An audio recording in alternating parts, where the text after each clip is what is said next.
The Albert Pike letter, written and addressed to Giuseppi Marsini, is one heck of a mind-blowing document. But without understanding the context, you might be tempted to simply gloss over it, as I was. So please allow me to highlight what I believe are the most important parts. This document goes through the rough plans to usher in a one-world religion through the engineering of 3 world wars. This letter was written in 1871, which is nearly half a century before the First World War, and just 5 years after the end of the American Civil War. Yet, in spite of this letter seems to be predicting not only past events, but also events that have still not yet come to pass. If you're unfamiliar with Mr. Pike, he was a U.S. Confederate general, a Freemasonic Grandmaster, an occultist, and also who some would even argue was the founder of the Ku Klux Klan. Needless to say, Mr. Pike was definitely a man who was interested in shaping history. The man who Pike sent the letter to was Italian Revolutionary Giuseppi Marsini, who is the man that official history credits with starting the mafia. But I'm sure that's just a coincidence. The letter details each war serving different purposes as to maneuver the necessary game pieces into locations that favor the long game. The end game seems to be ushering in a global central government and also a one-world religion to replace the current Abrahamic world religions. Towards this end, the First World War was said to have been used in order to depose the rule of the Tsar over Russia, and in order to turn Russia into a, quote, fortress of atheistic communism. The letter states that at the end of this war, communism will at last be built, and it will be used to destroy other governments. And I quote, "The Second World War will be fomented by taking advantage of the differences between the fascists and the political Zionists," end quote. Now I need to take a step back here and reiterate that this was written in 1871, and it seems that Albert Pike somehow knew how important that Zionism would become. If you're not aware, Zionism is the belief that Jews should establish their own Jewish nation state within the land of Palestine. Zionism was not well known at all until after World War II. In fact, most people refer to the events of the Holocaust as the pretext for Zionism existing in the first place. But in actuality, this term goes back long before this time. This letter may have even been one of the earliest usages of this term. Around this time, most people within America were likely either trying to recover from the Civil War or focused upon some other internal issue. In all honesty, it would probably seem like some literary fantasy to suggest some exodus of Jews to be relocated within a remote location within Palestine.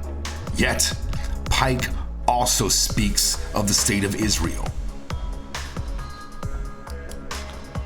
It's hard to explain this in any other way other than Pike having had access to information that the rest of us do not.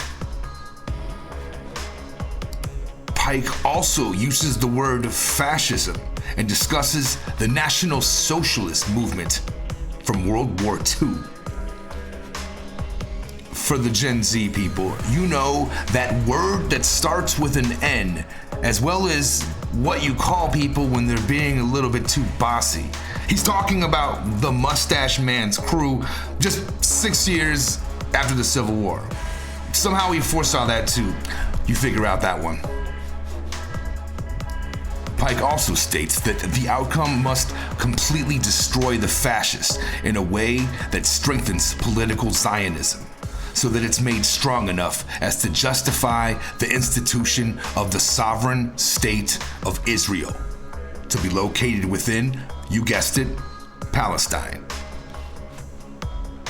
Also, the Second World War must empower communism to the point that it becomes the counterweight to Christendom and keeps it in check until the, quote, final social cataclysm.